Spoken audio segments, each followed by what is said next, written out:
Welcome to Public Health on Call, a podcast from the Johns Hopkins Bloomberg School of Public Health, where we bring evidence, experience, and perspective to make sense of today's leading health challenges. If you have questions or ideas for us, please send an email to publichealthquestion@jhu.edu. That's publichealthquestion@jhu.edu for future podcast episodes. Hey listeners, it's Lindsay Smith Rogers. Today, health communication and rhetoric when it comes to maternal vaccine hesitancy. Melissa Carrion is a researcher and professor at the University of Nevada, Las Vegas, and she talks with me about how the way we talk about health and medicine can influence our behavior, and her research looking at how mothers make decisions about vaccines for their children. Let's listen. Melissa Carrion, thank you so much for joining us on Public Health on Call. How are you? I'm doing great. Thanks for having me here. Sure. So tell us a little bit about your research. Sure. So I am an assistant professor in the Department of English at the University of Nevada, Las Vegas, and I teach and research primarily in the areas of rhetoric and technical communication, but especially health communication. I consider most of my work as kind of falling within a subfield that we call the rhetoric of health and medicine. I'm really interested in examining how the ways that we talk about health and medicine influence and shape the ways that we think and make decisions about health and medicine. And by we, I'm talking not only about healthcare professionals and practitioners and quote unquote experts, but public discourse in general, right? And by talk, I mean not just like the conversations we have, but I mean kind of communication more broadly, right? So everything from books to like the technical documents and guidelines put out by institutional bodies, also things like popular culture, film and media, social media, right? Which is where obviously a lot of people are getting their information. This is sort of putting rhetoric in the center of things, right? It's the idea that when we're communicating about health and medicine, obviously the science matters, the facts matter, but also the words we use and the narratives we invoke and the metaphors we rely on and the frames we're using, those things matter, if not equally, sometimes even, I think, more than the science with the capital S. And just to say it, I think the term rhetoric sometimes gets a little bit of a bad rap. Can you define that for us? With students, I always go back to Aristotle. So let's examine all the available means of persuasion in any given situation, but really just thinking about it. Communication very broadly. Obviously, rhetoric tends to have a connotation of persuasion as well, right? But like I said, how is language and communication shaping how we think at the most basic level? And so you've done some work on vaccines. Tell us a little bit about that work.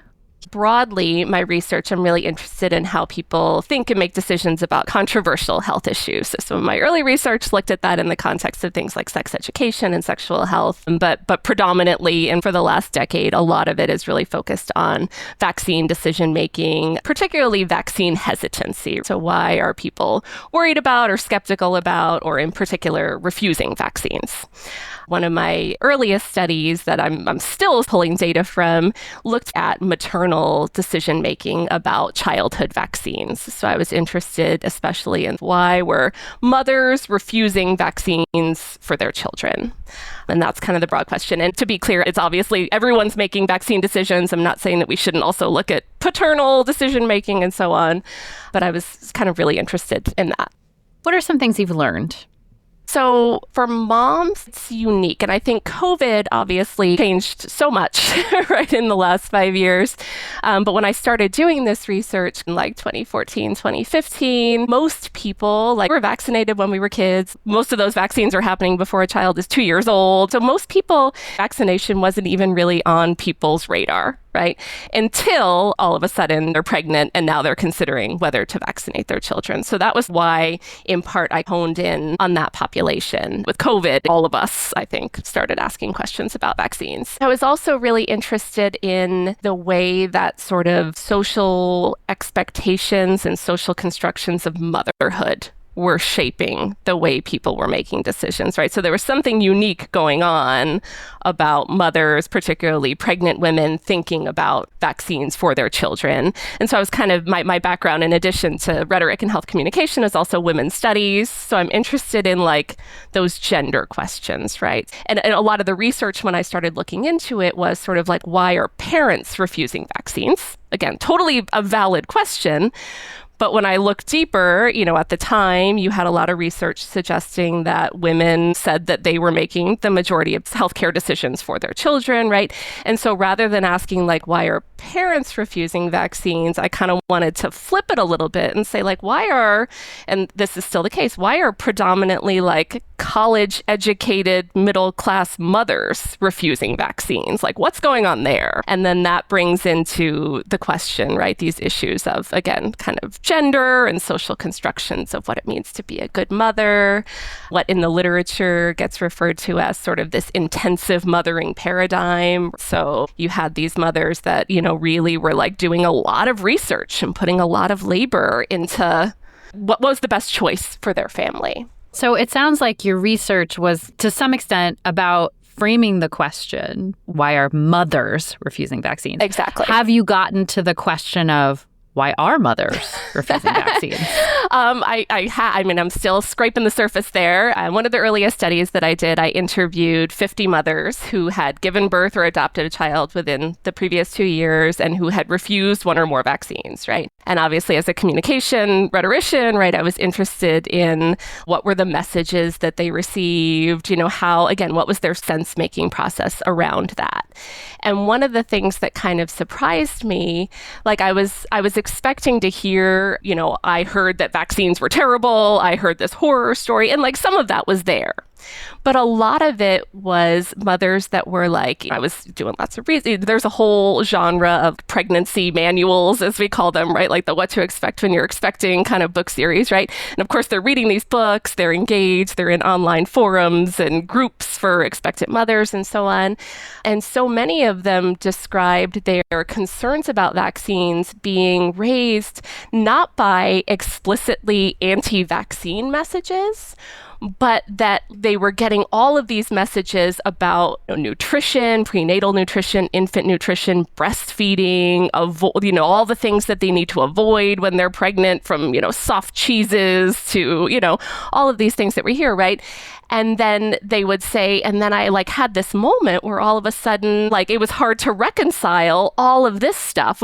And a lot of scholars refer to this as sort of hypervigilance, right? We have this real, better safe than sorry. If there's any chance of risk, we want to avoid it. And on the one hand, they're taking in all those messages. And then on the other hand, they're looking at, a list of vaccine ingredients, and their doctor's like, don't worry about that stuff. And they talked about the tension of trying to kind of reconcile that. I actually have an article that was out pretty recently in a journal called Health Communication that looks at this. And the title of the article is actually drawn from a participant quote where she said, I don't understand how these two things go together. And then I call it toward a theory of risk ecologies, because that was the argument I'm making. No messages about risk exist in a vacuum. Right? And so especially for pregnant mothers, the discourses and the number of messages that they are subject to is crazy. And so it wasn't so much about hearing things that were anti-vaccine. It was about them trying to make sense of vaccine messages in the context of this broader discourse of hypervigilance. Right. And even, I think a good example, to look at class C medications, right? We have those medications, and for lots of ethical and pragmatic reasons, right? We don't test drugs on pregnant women. And so you have this whole body of medications where there's no research to indicate that it would be dangerous, but we don't have definitive knowledge that it's not. So we're going to err on the side of caution. And that logic, they were having a hard time putting that together in the context of the vaccine recommendations they were receiving. A lot of what we're hearing now is that people want more data. And it sounds like this group in particular, especially with the hypervigilance, they love to get a lot of data, show us that vaccines are safe and effective. Right. But is that really the answer? That's such a great question. I think, to your point, like this is a high need for cognition group, right? So they want that information. Whether that information could ever be satisfying, I think, there's always going to be some uncertainty. Like that's kind of the nature of science, right? It's about like our consensus, our best consensus from our best minds at the moment.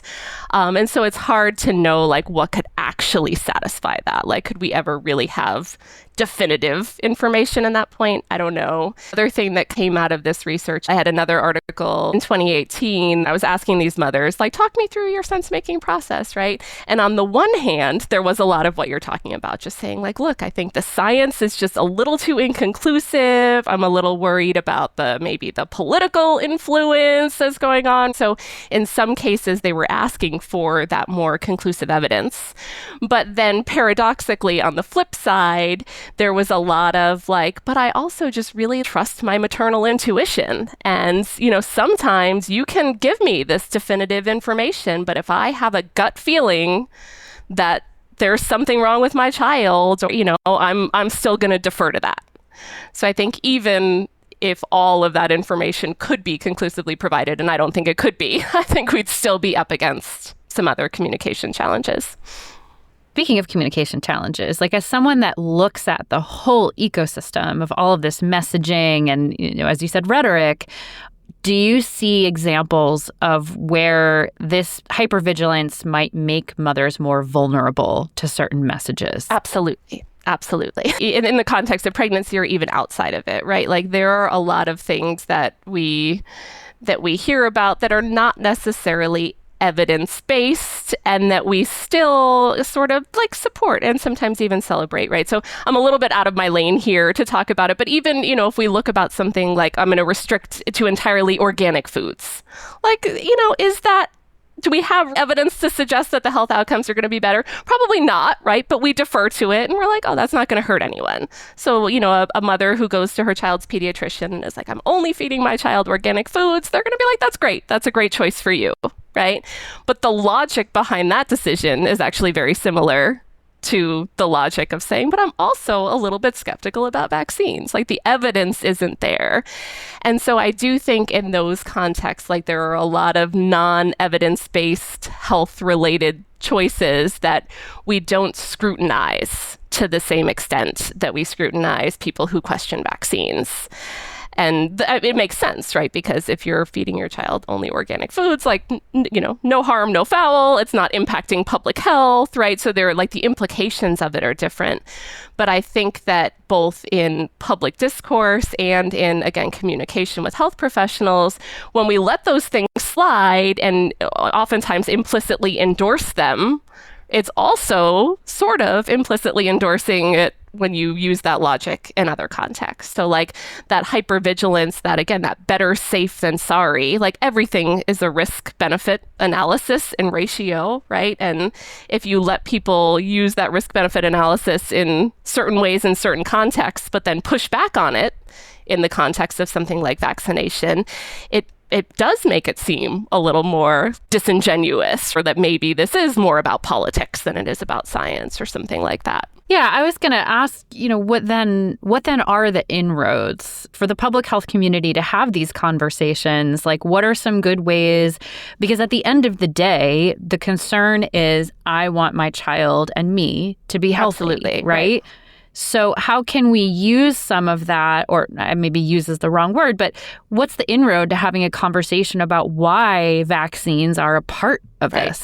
That's such a great question. So, and I want to include here, I'm 100% an advocate of vaccines. I have a child, he is fully vaccinated. I am. But I say that because sometimes, particularly in my research, I get pushback from people who are like, I think you're being a little apologist for vaccine critics. And I think on the one hand, especially if we're talking about how do we communicate with mothers who, again, are subject to all of these messages and so much pressure, I think kindness and empathy goes a long way. You're not going to convince someone by telling them that they're dumb and they're stupid and they're anti-science or they lack that literacy. So I think what we call rhetorical listening, right? Like really thinking about what are the concerns that people are bringing. There's a lot of nuance that needs to happen in the conversation as well. I was just talking with my mother recently about her making vaccine decisions, like for me, and I have older brothers, right? This is obviously a long time ago. We were all Gen X children. And she was like, it wasn't a decision. Like the doctor told you to get a vaccine, you just got it.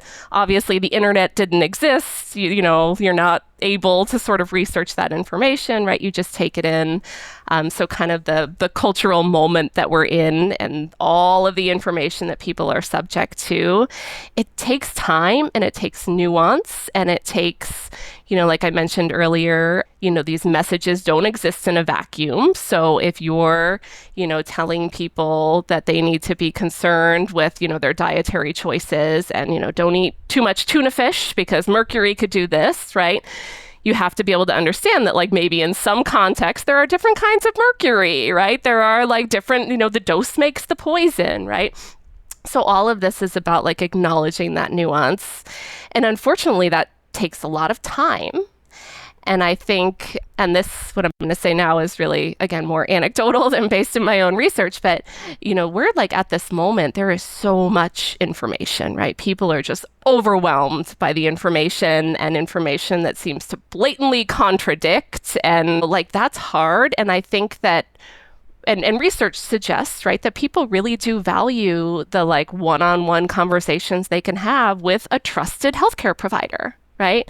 But that's not what we incentivize, right, in the healthcare system. I've talked with healthcare professionals who are like, it would be great if I could spend 30 minutes and like really respond in nuanced, careful ways to the concerns that people are presenting, but I can't bill for that. I don't have time for that. The structure is not created for that. So I don't know that there's an elegant solution there, but I think that would go far, right? If we could sort of acknowledge these are legitimate concerns, we understand where they're coming from, context is important, nuance is important, and taking the time to talk like interpersonally with sources that are trusted, I think could go a long way. Going back to what you said about your mother's experience as a mother, where you didn't have a choice. You went to the doctor, they said, these are the vaccines you need, we're done. Okay.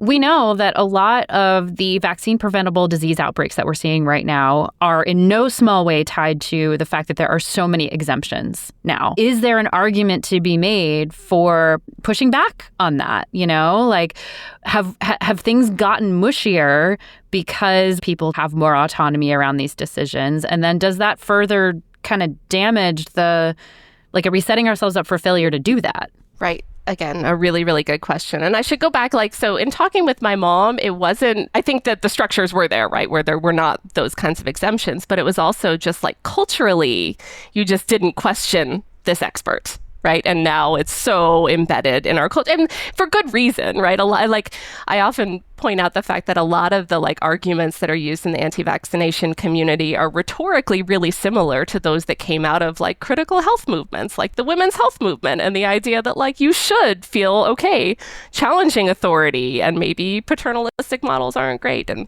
again, I'm veering off on a little side path there. But when we look at the increase in things, particularly like philosophical exemptions, right? So, we've always had medical exemptions. There are some people who legitimately have allergies, right? Religious exemptions and so on. But the philosophical exemptions, statistically, when you look at places where those exist, you're going to see much lower rates of vaccination. And in some cases, I think listening is important. I think you catch more flies with honey, right? But I also think that, if you put those, if you eliminate those exemptions, right, people need to send their children to school, right? The group of people who are able to sort of homeschool and maintain kind of outside of that system are pretty low. So I think really if we're coming at it purely from a public health compliance perspective, rather than a persuasion perspective, if we're not trying to change minds, we're just trying to get people to do the thing. Absolutely. Limiting those kinds of exemptions are a really effective way to do that. What is really important for us to keep in mind about, I think that there's a lot of othering going on right now. And you've mentioned, that this particular group that you research, they're not maybe totally adverse to vaccines. Maybe they have some questions. There's a spectrum of vaccine hesitancy. What's important to keep in mind about all of this? Absolutely. I mean, I think the spectrum component is important, right? That there is a wide continuum of people. I don't know that this study exists, but I imagine if you ask parents, like, who's 100% totally certain, no concerns in your mind, that there's far and few. Like, I'm a worrier by nature. I worry even when my son gets on his bicycle with a helmet on, because there's always going to be risk that exists. And so I think in that context, too, thinking about a lot of the criticisms of vaccines are sort of like it's this one-size-fits-all thing. And from a public health perspective, that makes sense. If we're trying to protect everyone and it's herd immunity, that is important. But coming back to this idea of nuance, a lot of the mothers who I interviewed were not necessarily wholesale against vaccines. There were maybe some vaccines or some vaccine-preventable diseases where they didn't feel as susceptible, or maybe they didn't think that it was necessarily as severe. So a lot of parents were like, 100%, I'm going to vaccinate my child against meningitis. I know it's super contagious. I'm really worried about what happens. Like varicella, chickenpox, not as worried about that. So again, thinking about how we can respond intelligently and with nuance to those kinds of distinctions is important, right? And when we don't do that, again, the problem is it erodes trust. People feel like they're not being listened to, they're not being heard. And I don't know how to create the space for that, but I think those are the conditions that we need, right, to really be able potentially to change people's minds. Well, Melissa Carrion, I could talk to you about this all day, but thank you so much for your time and for talking with us about this. Thank you again for having me on. It's been fun.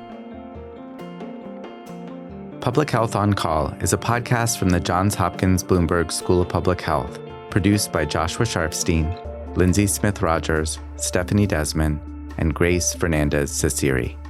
Audio production by J.B. Arbogast, Michael Bonfils, Spencer Greer, Matthew Martin, and Philip Porter, with support from Chip Hickey. Distribution by Nick Moran. Production coordination by Catherine Ricardo. Social media run by Grace Fernandez-Cesiri. Analytics by Elisa Rosen. If you have questions or ideas for us, please send an email to publichealthquestion@jhu.edu. That's publichealthquestion@jhu.edu for future podcast episodes. Thank you for listening.